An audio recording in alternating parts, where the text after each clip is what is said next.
Hello. Today is September 7, 2016.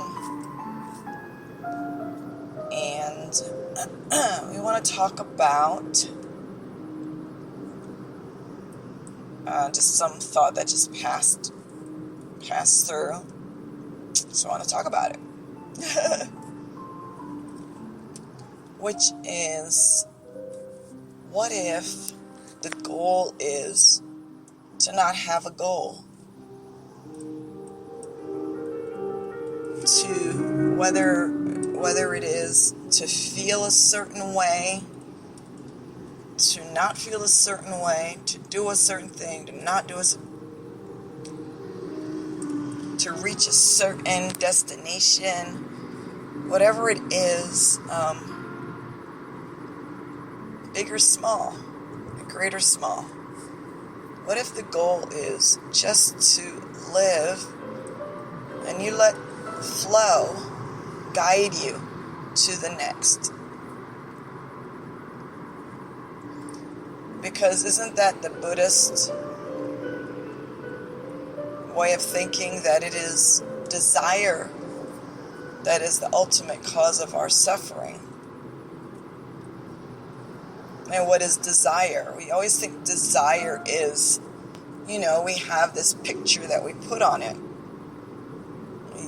You have a picture of a guy looking at a beautiful woman, or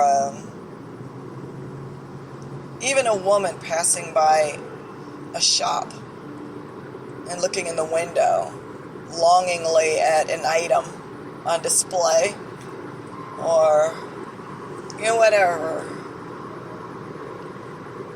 material items, or maybe the desire for prestige, the desire for, we blow it up into the biggest, most obvious forms, and then as we say, oh, that's what desire is. Excuse me. It is the wee morning hours, so I will be yawning. Forgive me. But desire is just, I exist in the present, but I'm not content to just exist in the present. Some aspect of me is reaching outside of that. Maybe my desire is to feed the hungry in the world. I don't know. Can we even say that? Is it wrong to desire for world peace? Is that a desire? We don't need to desire it. All we need to do, because again, desire creates it's a form. It's an energy form. And that's that in itself is not in flow. It is separate from flow. Flow is always present. Desire is outside of the now and the way the now is moving. It is a thought that exists separate from flow. So, and as long as I'm going to try and develop this one thought, and I don't know what's going to happen to it, so here we go. What if my desire is something that seems perfectly fine? Not only perfectly fine, perfect, like great, wonderful, wow. How could something be wrong with that desire? That preferred outcome of a situation. So let's just say that's what my desire or goal is right now. It's something that anybody, almost everyone would say, yeah, that's a great, noble goal or intention. Can we say that even that That's just the gift wrapping right there that you're seeing. But what's inside is still desire. It's still that same energy form. It doesn't matter what it's cloaked as. So why is that such a not okay thing? Because thought steps in, okay? And thought is the thing that will, maybe it doesn't necessarily bring movement in the flow to a dead halt, but what it does is it's a form of resistance in there because it's a separate thing. It's the, it's the rock in the river that is impeding the flow somewhat. So let's put that in practical terms then. That sounds all nice and great with all these flowery illustrations, but why is it not so good? Okay, because say I'm a person that wants to move in flow. I want to exist in flow. I want to let spirit or source or whatever it is that's moving smoothly and lovingly throughout the whole. But just this movement, this beautiful dance that doesn't stop. Now, say I want to exist in that. Say that I try to exist in that. Not even try, because there's a goal right there. I've let go for the most part. But now, this thought comes to me. I want to yada, yada, yada, whatever the thing is. That brings my state of awareness in the now, in the present, to an end. Whenever I reach down and pick up that goal. Okay? So I'm moving. But however slight, my movement ends or slows. However slight, the movement, because that thought is an interruption. And so as I'm moving in flow, it's not a conscious thing that I'm doing. Not to say that I'm not conscious of,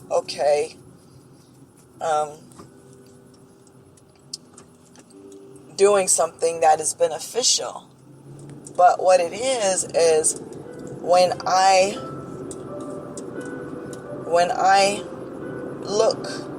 reach down and I pick up something that I believe, which is a conscious thing. I pick this thing up and I say, this is the thing that I'm going to do. Well, my consciousness is not aware of it cannot see the big picture, okay? There's a big picture that we who try to live in flow are a part of. Its movement and in its continued creative process. We just move in it, and it just so happens that we are guided to the next. It's not a conscious thing. But what will happen, that can become conscious and does become a conscious thing, is a spark. Oh, I should call so-and-so. Oh, it's a spark that has a certain feel to it. It's of life, the spark of life, liveliness. And then we're like, oh, okay. And we move in that because we feel that zest. We feel that movement toward the thing that has come into our mind. Okay. That is different. So then we will follow that. Now, me saying to myself, what can I do to bring about blah, blah, blah, blah, blah. See, that's different. That is the conscious mind saying, I can do what I really can't do. See into the future and make this thing. Okay? So, it can't. Because we're not in control. We're not in a position to be able to foresee all of the connections and all of the interactions that are going to be taking place after we set something in motion. When we decide to set something in motion, and it's not something that the spark didn't come to us, but we said, oh, I want to do something good, here I go. And we set about to making a thing happen from that place, from our own thoughts. And there's no guarantee that it's going to do the thing at all that we have decided. Okay? So, when you stay in flow, even when things look kind of chaotic, from our perspective, not feel chaotic as in anxiety, but when things may look to us like no rhyme or reason to this, yet I'm in flow and it feels right, well, we do have confidence. We have confidence because we don't know exactly how things are going to unfold and reach whatever they're supposed to. But we can have that confidence that whatever shape or form it comes in, it's going to do what it has set out to do. And with our own undertaking, apart from that, when it's generated from the mind, there not only is there no guarantee, that also carries a bit of anxiety with it, because of that not knowingness, and we don't feel the same way, and so but it's really, really, really hard to put words to this, because unless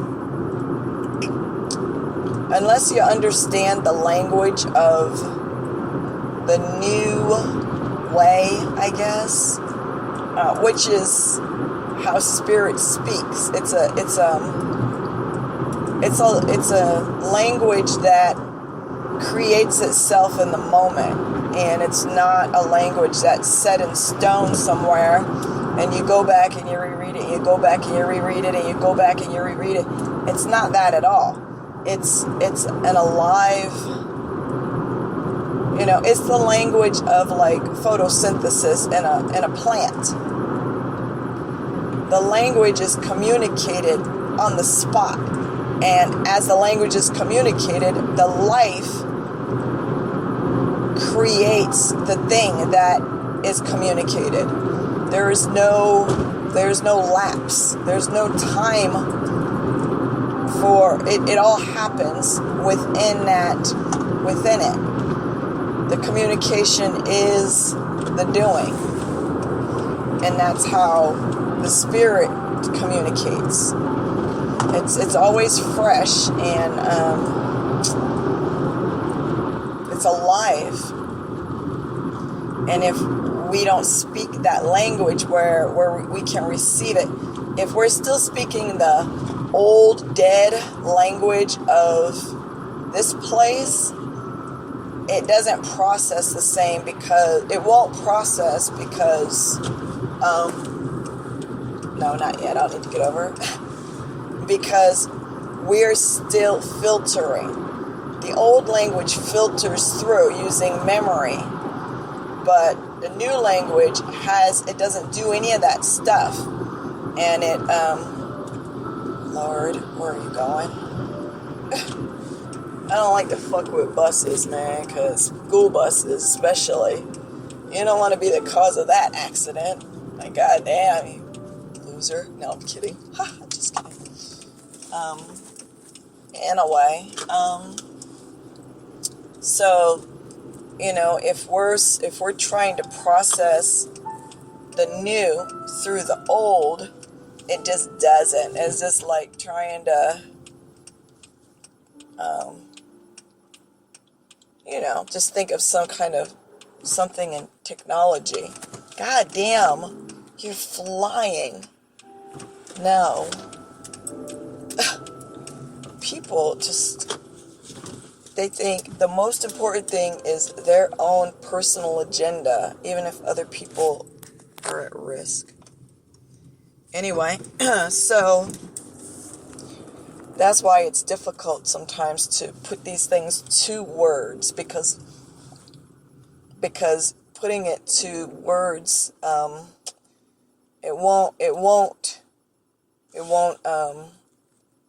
it still won't make sense if you're still speaking the old language. I have to pause for a second. You guys know what that means.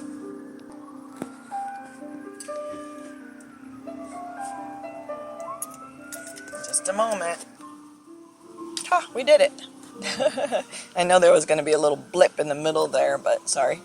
Anyway, so that's it. I will have to try to develop this further because,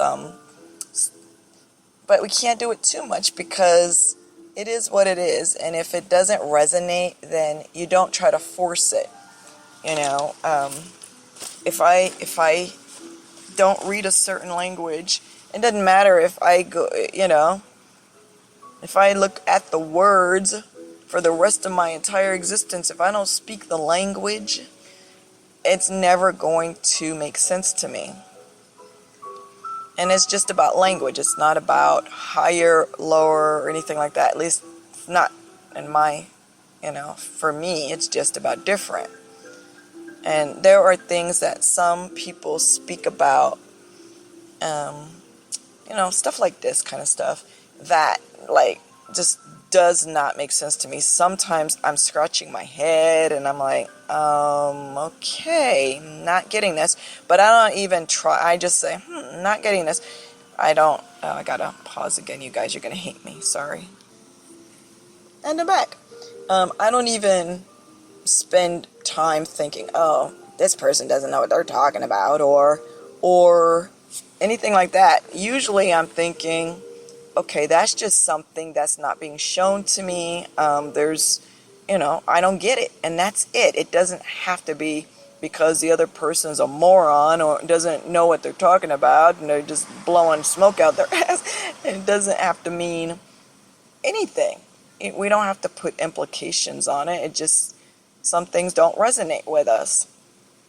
And you just let it go, if something doesn't work, why are you going to waste our time? Maybe it's not supposed to work. All right?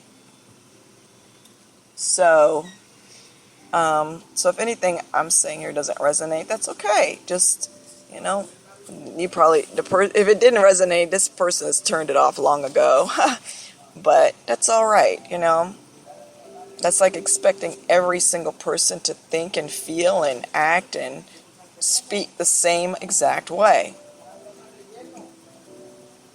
But we'll do another recording on this because it feels like there's still room for something else. But hopefully, something was communicated that did make sense to someone other than myself. It made sense to me. Anyway, much love, you guys. Bye-bye.